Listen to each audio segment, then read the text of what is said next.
Now listen to this. This is mind-boggling. This is just too much. This hadith is too much.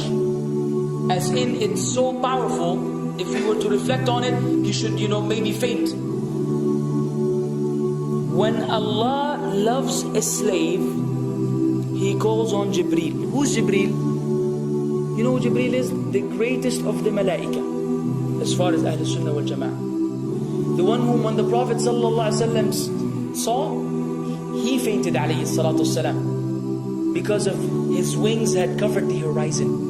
Jibreel, the angel who's responsible for the most virtuous thing, which is conveying the revelation from Allah to the messengers of Allah. Jibreel, and what do you know about Jibreel? Allah said, whoever is adu, whoever is an enemy to Jibreel, then Allah is the enemy to the disbelievers. Allah defended Jibreel in the Quran. Jibreel, the one who took the Prophet sallallahu alaihi wasallam in Al-Isra al-Mi'raj, in the ascension to the heavens. Jibreel, the malak which we don't know what to say about, because of his honor and his virtue in the sight of Allah. Allah will call on him to share with him the love which He has for you. Allah doesn't need to do this. He could not do this, but Allah likes to do this, so He does it. He says, I love Fulan. Now I want you to think that Fulan is you. Whatever your name is, Ahmad, Mayroob, whatever your name is.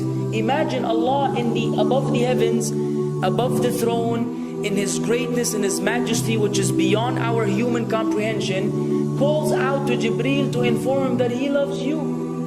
And then only that, فَأَحِبَّهُ, then He commands Jibreel to love you also. So Jibreel now loves you. Allah and Jibreel love you. But it doesn't end there. Jibreel then will call upon the inhabitants of the sama. Who are they? All the malaika. How many? We can't even count. Trillions and trillions of malaika which Allah created beyond our, again, human comprehension. All of them are commanded simultaneously to love you. First Jibreel says, Allah loves Fulan, so now you have to love him. Then all of the angels in the heavens love you. Then Allah will place acceptance for you on earth. So people will love you. Not everyone. You may be saying, why do I have enemies? People who love the Sunnah will love you. The people who love Allah and His Messenger will love you. The people who are upon the correct aqidah and methodology will love you. Other people may hate you because of a problem in them, not because of a problem in you. Because you may say, well, this fasiq, this evil, disobedient person doesn't love me. Don't expect him to love you. He loves people like himself. Who will love you? Righteous people.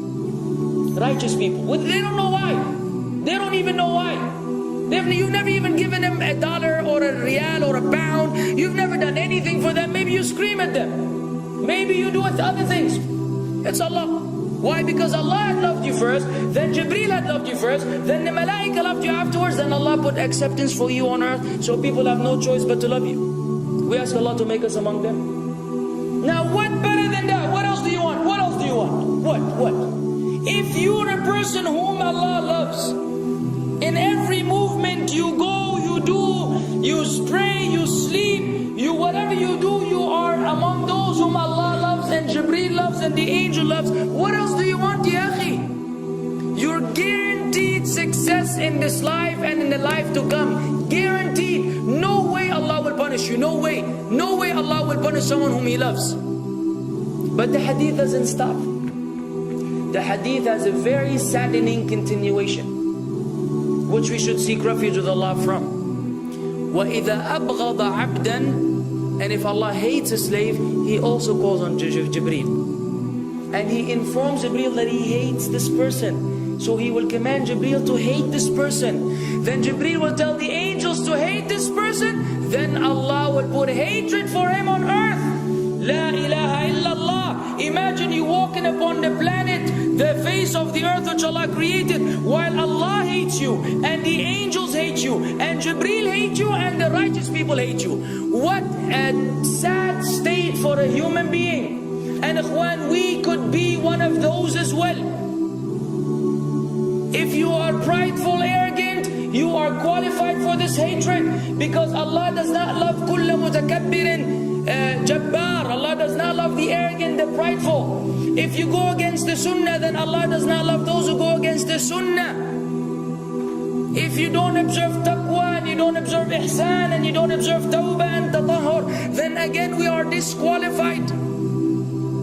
If you, many things which we can mention, many things which will bring about Allah's hatred and deprive us of Allah's love. It's a very sensitive situation, meaning right now, you have to be one of these two. Either Allah loves you or He doesn't. But there's always good news, even for those people whom we can be amongst. It's not too late because you're alive. It's not too late because it's Ramadan. It's not too late because you're breathing. Even if you led a life of someone who had attained Allah's hatred, if you were to return to Allah, then Allah will love you and be happier. He will be so happy with your tawbah than a man who lost his mount in the desert. Upon it was his food and his drink, and then he waited under a tree for death, and all of a sudden he opened his eyes and he sees his camel or his horse or whatever that was right in front of him. And he gets so happy, he said, Allahumma anta abdi wa ana rabbuka. Oh Allah, you are my slave and I am your Lord. Kufr. He said a statement of kufr, but the Prophet ﷺ said, أَخْطَأَ مِنْ شِدَّةِ الْفَرَحِ. He made a mistake because he's so happy. You know when you're so happy that you may say things against what you want to say? When you're so happy that you just, you say words that mean nothing to anyone? Allah is happier when you return to Him than that person. What else do we want?